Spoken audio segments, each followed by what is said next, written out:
नमस्कार मित्रों।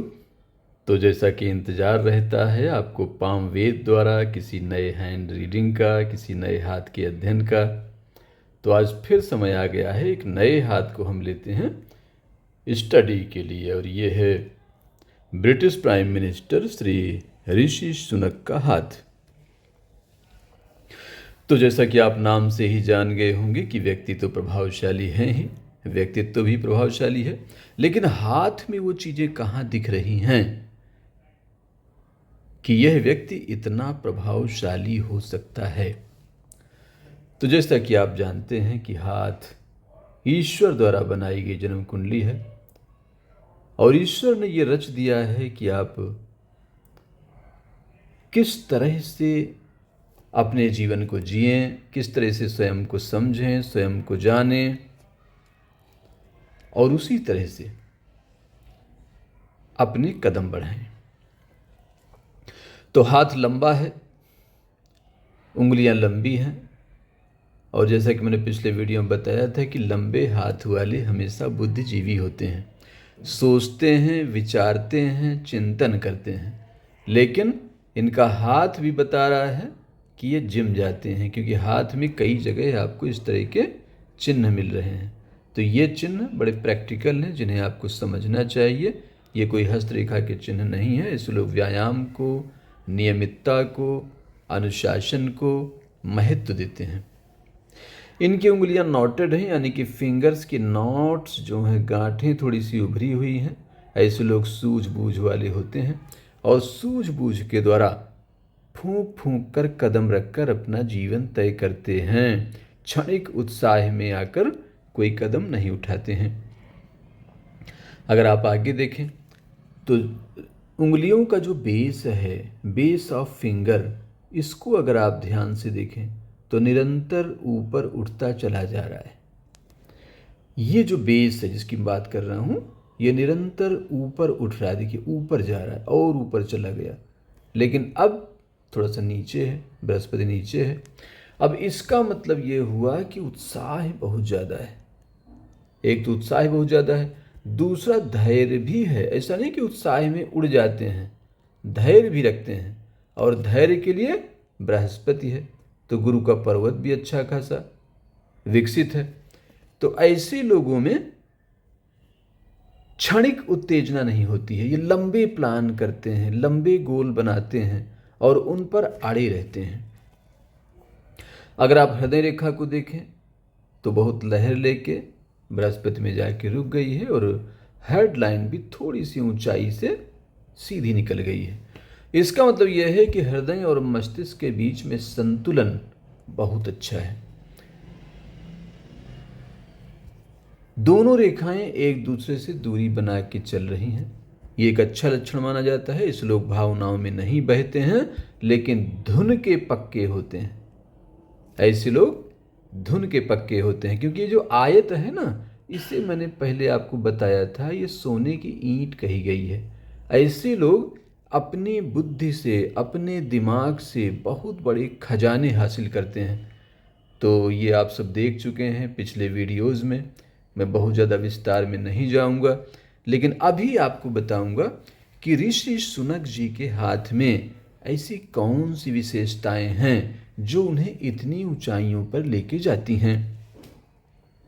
तो पहली बात तो यह है कि देखिए, सबसे ज़्यादा समय बर्बाद होता है लोगों का प्रेम में, संबंधों में, खोज में, सही जीवन साथी की खोज। लेकिन इन्होंने बहुत वन वे रखा है, यानी कि विवाह रेखा इनकी बहुत गहरी है। इतनी गहरी विवाह रेखा कि देखिए, हाथ का प्रिंट सही नहीं आ पाया, थोड़ा सा फ्लैश लाइट पड़ गई है, लेकिन विवाह रेखा अपने आप में गहरी और चमकदार है। इसका मतलब यह हुआ कि अपने जीवन साथी के प्रति प्रेम एवं समर्पण बहुत ज़्यादा होता है। तो इतना प्रेम और समर्पण जब होगा तो फालतू कामों में दिमाग नहीं लगेगा, यानी कि समय बर्बाद नहीं होगा, टाइम मैनेजमेंट अच्छा होगा। और इन दो रेखाओं के बीच में जब ये दूरी है, बराबर दूरी पे चल रही हैं, तो टाइम मैनेजमेंट भी बहुत अच्छा होता है। ऐसे लोग अपने लक्ष्य के प्रति निष्ठावान होते हैं। इसे ज़रूर नोट करिएगा। ऐसे लोग अपने लक्ष्य के प्रति निष्ठावान होते हैं। अब इस पे थोड़ा सा विस्तार से बताना चाहूँगा कि निष्ठावान होने का क्या मतलब है। लक्ष्य तो आप सब कोई ना कोई बनाए हुए हैं, काम तो करते ही हैं, मेहनत भी करते हैं, समय भी देते हैं, जॉब भी करते हैं, बिजनेस भी करते हैं, पढ़ाई भी करते हैं, सब काम कर रहे हैं, लेकिन निष्ठा की कमी के कारण आप लोगों को कहते सुनते होंगे कि भाई मेहनत तो बहुत की लेकिन काम नहीं हो पाया। अब काम क्यों नहीं हो पाया? क्योंकि समर्पण नहीं था, निष्ठा नहीं थी। लोगों को दिखाने के लिए तैयारी कर रहे थे, बड़े बड़े एग्जाम दे रहे थे, बड़े बड़े प्रयास कर रहे थे, लेकिन वो केवल प्रशंसा पाने के लिए, लोगों का ध्यान पाने के लिए, काम में निष्ठा नहीं थी। तो ऐसे लोगों की विशेषता ये होती है कि वो अपने काम के प्रति निष्ठावान होते हैं, यानी कि वो लक्ष्य पूरा हो या ना हो, 1 साल लगे या पूरा जन्म लग जाए, लेकिन वो लक्ष्य को नहीं छोड़ते हैं। और यही ऐसे महापुरुषों की विशेषता होती है।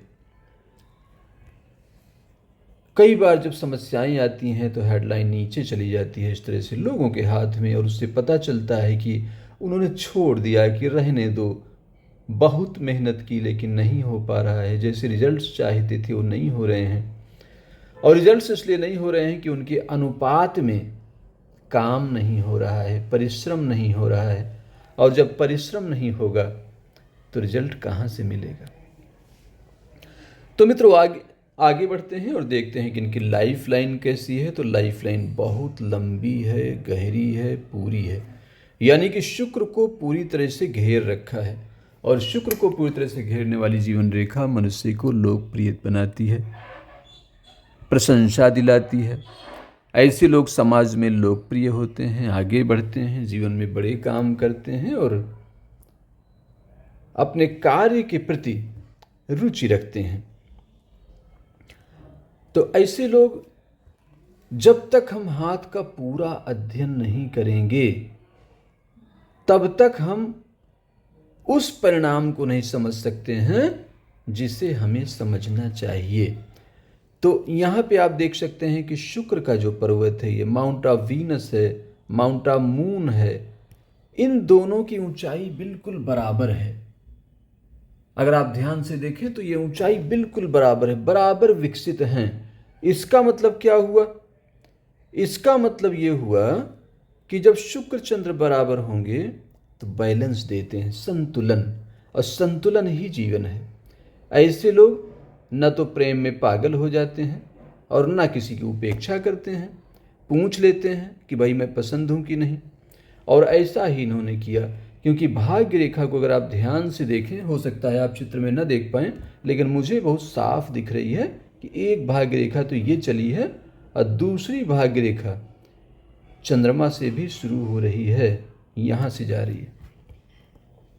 और ये भाग्य रेखा जीवन साथी की होती है। ऐसे लोगों का भाग्य किसी न किसी स्त्री के द्वारा, अपोजिट सेक्स के द्वारा प्रभावित होता है। तो जैसा कि आपको पता भी होगा कि इनके जीवन साथी का योगदान है, और वो हाथ पे भी दिख रहा है, और बहुत बड़ा योगदान है। भाग्य रेखा एक मणिबंध से जा रही है, जो कि आप देख रहे हैं, इसमें फिश भी बनी हुई है। और दूसरी भाग्य रेखा चंद्रमा से बहुत ऊंचाई शुरू हो रही है, यानी कि इस बारे में मुझे पता नहीं है, लेकिन काफ़ी दिनों से इनका प्रेम या कम्युनिकेशन चलता रहा होगा, उसके बाद विवाह हुआ होगा, तो ये आप पता कर लीजिएगा। लेकिन अभी फ़िलहाल इनके हाथ में मंगल को देखते हैं, जो मंगल ग्रह है। अब मंगल ग्रह क्या करता है? शुक्र तो इनका बैलेंस है, लेकिन उसी अनुपात में मंगल भी उठा हुआ है। तो मंगल जब उठा होता है तो शत्रुओं को पस्त कर देता है। अब शत्रु कैसे पस्त हो जाएंगे? ये जो छोटा सा उठा है टापू, ये टापू क्या करता है कि इतना धैर्य देता है, इस तरह से अंगद की तरह पांव जमा देता है कि शत्रु बेचैन हो जाते हैं, पीछा छोड़ देते हैं, मैदान छोड़ के भाग जाते हैं। तो एक तरह से अगर इन्हें कहा जाए तो पेशेंस तो बहुत है इनके अंदर। साथ में अंगूठा, अब अंगूठा काफ़ी लंबा है और जो मैंने कहा था नॉटेड है, यहाँ पे गांठ काफ़ी उभरी हुई है अंगूठी की, और ये गांठ जब उभरी हुई होती है और यहाँ पे थोड़ा सा पतला हो जाता है तो नीतिज्ञ होते हैं। ऐसे लोग नीति पे चलते हैं, कोई ना कोई इनकी नीति होती है, मॉरल होता है, कोई ना कोई रोल मॉडल होता है। मतलब इनकी लाइफ मीनिंगलेस नहीं होती है, पर्पजलेस नहीं होती है, कुछ ना कुछ सोच के ही चलते हैं पहले से और उसकी नीति बनाते हैं, यानी बहुत गहन चिंतन करते हैं तब ये नीति बना के आगे बढ़ते हैं। और उस नीति को जो ये बना लेते हैं, एक अपनी पहचान बना लेते हैं या काम करने का तरीका बना लेते हैं, उसे ज़िंदगी में कभी बदलते नहीं हैं और कंप्रोमाइज़ नहीं करते। जैसे आपने पढ़ाई के लिए समय निकाला कि भाई मैं 8 घंटे रोज़ पढ़ा करूँगा, एक दिनचर्या भी बना ली, चार्ट बना के चिपका लिया कमरे में, लेकिन 8 दिन बाद ही वो चार्ट फेल हो जाता है। फिर आप सो जाते हैं, आराम से काम करते हैं और आराम से चलने लगते हैं और सोचते हैं कि इसकी ज़रूरत नहीं है। तो टाइम मैनेजमेंट, रिलेशनशिप मैनेजमेंट और जीवन को देखने का नज़रिया, ऐसे लोग बहुत ज़्यादा प्रभावित नहीं होते। हाथ बड़ा बैलेंस है। और अगर आप ध्यान से देखें तो सूर्य की उंगली थोड़ा सा बड़ी है बृहस्पति की उंगली के बजाय। बृहस्पति की उंगली के बजाय सूर्य की उंगली बड़ी होना आशावादी बनाती है। ऐसे लोगों को आशा बनी रहती है। ऐसे लोग बहुत ज़्यादा निराश नहीं होते हैं। लेकिन सबसे अच्छी चीज़ जो आप जानना चाहेंगे कि भाई फाइनेंशियली इनका देश बहुत संकट में है, क्या उससे उबर पाएंगे? तो मैं कहूँगा कि देखिए, बुध भी इनका बहुत अच्छा है और बुध की उंगली भी अच्छी है। तो बुध की उंगली जब अच्छी होगी, लिटिल फिंगर बड़ी चिकनी, साफ, क्लीन है। सबसे बड़ी बात आप देखिए कि सारे उसके जो ये फाइलेंक्स हैं, खंड हैं, ये बिल्कुल क्लियर उभरे हुए हैं, टेढ़ापन नहीं है, पतली नहीं है, नुकीली नहीं है। और ये बताती है कि ऐसे व्यक्ति फाइनेंस में कभी फेल नहीं होते, यानी कि फाइनेंशियली कोई बड़ा सुधार करेंगे, कोई बड़ा कदम उठाएंगे और अपने देश को खुशहाल बनाएंगे। तो मित्रों, आप भी खुशहाल रहें, जीवन में आगे बढ़ते रहें, तरक्की करते रहें। इसी कामना के साथ मुझे ज़रूर बताइएगा कि ये वीडियो कैसा लगा। आपका दिन मंगलमय हो। बहुत बहुत धन्यवाद।